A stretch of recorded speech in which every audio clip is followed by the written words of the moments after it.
Hey, how's it going, guys? Today I'm gonna be listing a new Turo vehicle that we have. It's this 2012 red Mazda 2. You've probably seen it in some of our other videos, but yeah, I'm here at the car wash getting it cleaned up. The tires were a little bit muddy, and oh, they're doing construction at home, so that's why I couldn't clean it at home. They're laying down some new driveway and a pathway to the back of the house, because I don't know if you've heard, but we're making a shop, a little Turo maintenance shop in the back of the house. So stay tuned for that. But yeah, I'm here getting it cleaned up. It already has a tracker installed, and I mean, it's ready to go. It just needs to be cleaned and taken some photos of. So I'm gonna bring you along as I do that, and let's go.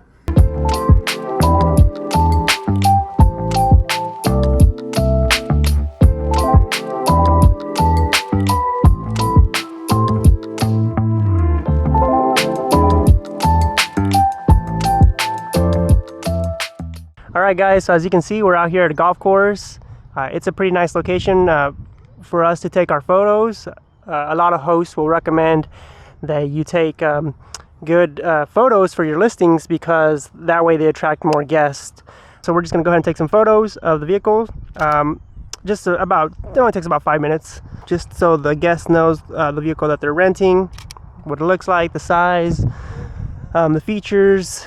That way they're not surprised once they arrive to pick up the vehicle, as far as as far as their expectations on what the vehicle looks like. And this is actually one of our smaller vehicles, so hopefully I can capture the smallness. One thing to remember is that when you put the photos on the app, they're going to be a lot more cropped, so just be aware of that. Don't take a photo that's too close up like this, because it's going to crop the corners, the edges. So always take about 3 steps back, and you'd prefer that, you know, it's too wide than it being too close.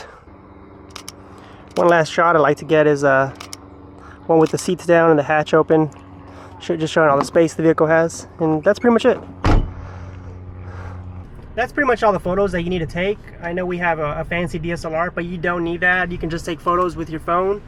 Just all the main photos, one of every corner of the car, you know, interior shots, any special features that the vehicle has, go ahead and take photos of that. Nothing too over the top, just, you know, nice clean photos with nothing busy in the background, or, you know, a dirty car, you know, floor mats that are full of mud, or things in the vehicle like that. So just a nice clean car with a nice non-busy background. That's usually all you need for these listing photos. And like I said, always take a couple steps back, because the Turo app will crop the images on the sides. So always can take that into consideration. And that's pretty much all you need. So let's go back home, and we'll work on that listing for this vehicle. Alright guys, we're back home, ready to list this Mazda 2. Typically I like to do it on the computer, but I'm going to do it on the app so you can follow along. I'm going to screen record, and please bear with me as I cut back and forth. I'm going to have to gather some information at the same time that I'm doing this. So yeah, let's get started. Alright, so you open the app and you go to vehicles, and there's the little plus sign on the top right. You click on that, and the first thing it's going to ask you is where is your car located. So for us, right now we have it in a shopping center, so I'm going to go ahead and type that in. Okay, so we put in the address, and now it's going to ask you what kind of car do you have, and you click start, and then it wants the VIN number. You can scan that from the door, or you can manually type that in, which is what I always do. It asks if it's 1981 and up, which it is, and then we'll just paste the VIN that I already have here. Alright, and then it should input exactly what the vehicle is. Odometer, this one has less than 100,000 miles. I think it's about 91, so we'll click on that. And then transmission, automatic. You don't want to mess that part up, because then you'll have to contact support and have them fix it. Next, it asks about the vehicle history. So my car has never had a branded or salvage title, correct? And I certify that I paid applicable taxes. Okay, so you'll see that your car is eligible, which you typically like to check this kind of stuff before you even buy the vehicle. We already knew that it was eligible. We checked the Carfax. I typed in the VIN before, and you know, kind of assured ourselves that, yeah, this vehicle is eligible. So always do that, because sometimes other Turo hosts have the vehicle on their account, and if that vehicle is already in their account, they have to delete it before you can manually input it yourself. Now it's time to personalize your ad. So then it's going to ask for your goals and just a couple of questions. You just input what you think is best. I think this just helps you with your ad. but honestly, whatever you put is fine. Then it's going to ask you for advance notice. We like to have 3 hours just because it gives you time to prepare the vehicle, clean it, go take photos and not feel rushed. But if you're ready to go at a moment's notice, you can do 1 hour, you can do 2 hours. If you have a day job, I recommend, doing 12 hours. But for us, since I work from home, I can do 3 hours, and that's not a big problem at all. And sometimes, we have the cars ready in as soon as an hour. And also, you can tell the guests that they can pick up as soon as 1 hour before their trip starts. Then the minimum trip duration, Turo recommends 1 day, but we've only done 1 day like twice, and we did not like that experience. So we do 3 days. So for us, we like to do 3 day minimums because our cars are priced very cheaply, and doing a 1 day does not really make sense for us. So we do 3 days, and sometimes we've even experimented with doing 5 days, and that's worked out as well. But for us, economy cars, 3 days works perfect for us. And as far as maximum trip duration, we do any because sometimes people can rent for, like I said, 3 days, and then they'll keep extending day by day for months on end.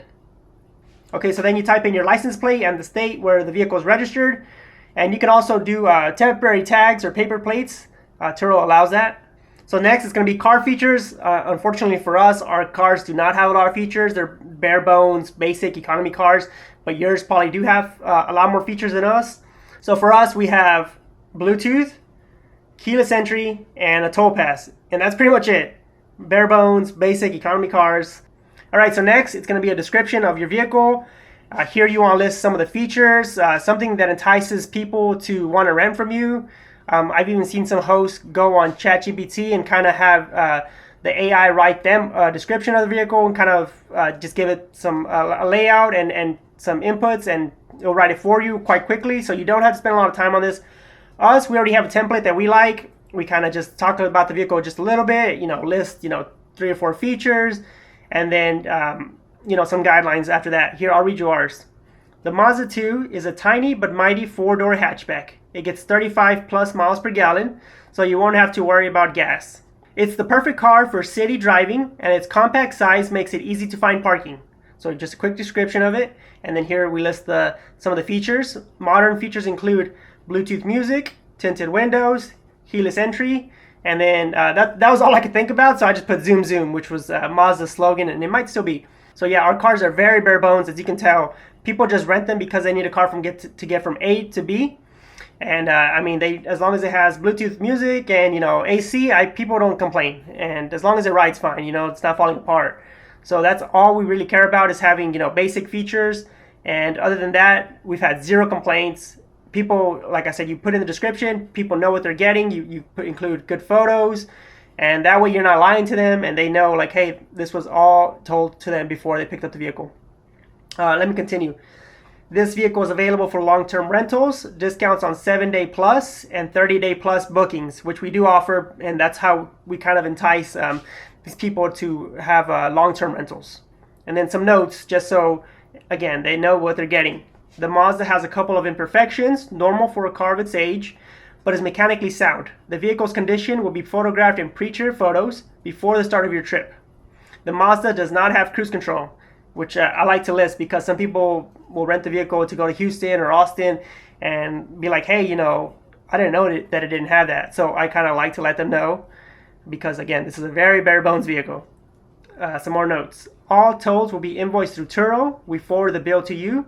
We do not charge you any extra fees, which is true. And all you have to do is Turo will automate after 7 days after the trip ends, they'll calculate all the tolls and you can just forward them to the guests.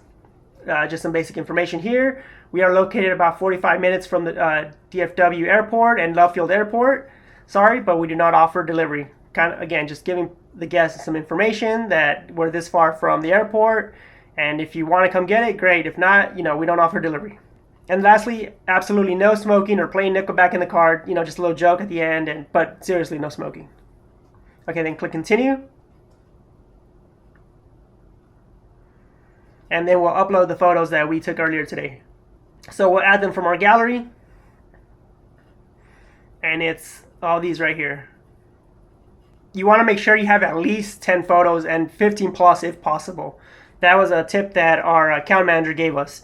It just helps the algorithm. So always have 10 plus, 15 if you can. The more the merrier. Take lots of photos. Okay, and after you've done that, you upload the photos, and then in this next screen, you can rearrange them in any way you like. So you can click and drag, and then you can put the order on the photos you like them to be. So always put the best photos first, and then the details or the unimportant photos near the end half. All right, so you can drag the photos in any way you like. This is kind of how I arranged ours. You know, the primary photos of the exterior up at the top, and then a couple of interior shots, and then near the bottom some detail, and you know, photos of the seats down. So I can click on done, and then we'll click on next. Again, we have 15 plus photos. Here are just some safety and quality standards that you have to agree upon, and then the little check mark, and then you can click on agree. So there, your car is listed. So here are a couple more tips. And then after that, you know, I like to snooze the vehicle right away, just because I like to, you know, finish setting up the profile before somebody is able to rent it. So, you know, changing the pricing, changing all this other information. You know, I don't want somebody to book the vehicle without me having first gone through the whole listing. So we'll go to pricing and discounts first. And I like to turn off automatic pricing just because I like to set our own prices and, you know, just play with it. And when you have automatic pricing, you kind of just let the system do itself.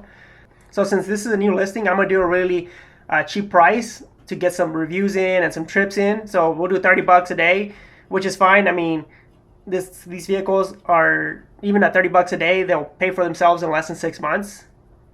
And then you can do custom pricing for specific dates. Here's the calendar. We always get last minute bookings, so I put a 5% boost on that. And then we do discounts at the very bottom here. The only thing we don't do is we don't do an early bird discount. So we take that one off. Our market typically doesn't get bookings in advance, at least not for us. So we always turn off that early bird discount anyways. And here you can play with the 3, 7, and 30-day discounts. For the 30-day, for the 3-day we do 0%.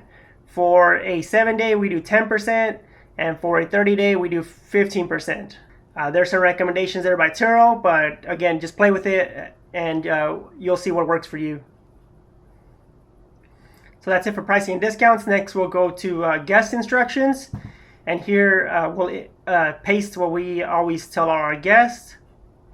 The car pickup is at this location, near this business, and drop-off is at the same location. For our welcome message, we always like to tell them to turn on their notifications, but you can tell them anything you like. This is completely customizable for your business. This is just what's worked for us. You can put something for car guide. Again, our cars are very basic, so we don't put anything there. Unless there's something specific about that vehicle, you know, the key is used to turn it on a certain way or something like that. But other than that, we don't put anything for the car guide. Under details, you can rename your vehicle. So we like to do that. We'll put Mazda 2 and then some kind of emoji. Gas grade is regular. Here Turo will input some basic information that they already know from that vehicle. Here you can switch out some of the features in case you missed one.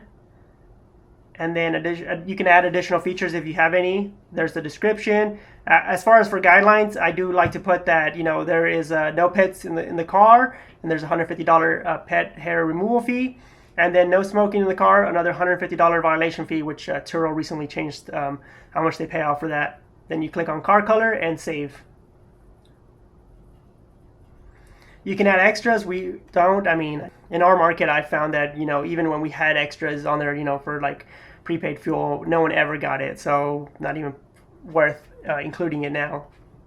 When you go to distance included, we've never and will never turn on unlimited distance. We've seen horror stories on that, and that while it might boost you in the algorithm, we think in the long run, especially with, I mean, honestly with any kind of vehicle, you're probably hurting yourself with depreciation and things like that. So we've never turned that on, and we always do 200 miles a day maximum. You can play with that a little bit if you like, but we have found that works for us, and we like getting paid when people go over that. But typically they don't, and no one's ever really had a problem with that. Here you can click on vehicle protection. We ourselves are in the 75 plan, and we have found that that's worked marvelous for us, so we're not changing that. Typically, I think if people aren't on 75, they're on 90. or there's some in between, but we plan on sticking to 75. Under trip preferences, we have all our vehicles as book instantly, which we have found that helps the algorithm a lot. Also a 3-day advance notice and a 3-hour buffer between trips, which is the minimum that Turo allows. And again, there's trip duration, 3-day minimums with anything is possible as long as they want. Long-term trips, we turn that on. And after you've done all that, you can finally unsnooze the vehicle and your listing is now active. All right, so there the vehicle is active, the listing is active, and I did notice that some of the photos are a little bit washed out. They're not like that on my phone, but they're like that on the app. So I'm gonna have to go back and adjust that, see what's up with that. But yeah, just like that, the vehicle is ready to be rented out. And believe it or not, we had somebody call us right now, a previous guest, and they were like, hey, what do you have available? And I told her, hey, all I have is this little Mazda 2 that I just listed. And she said, yeah, give it to me. I need something. My vehicle doesn't even go into reverse. So probably new record as soon as how quickly the vehicle has listed and been rented. But yeah, that's pretty much how you list a vehicle on Turo. If you have any questions, just leave them on the comments and I'll try to answer. I'm sure I've missed a couple things, and thank you for bearing with me. My iOS has the 17 beta, so it's a little laggy, and I've had to cut back and forth just because my phone is messing up. But yeah, hopefully you found this video informative. If you like it, be sure to like and subscribe, and thanks for watching.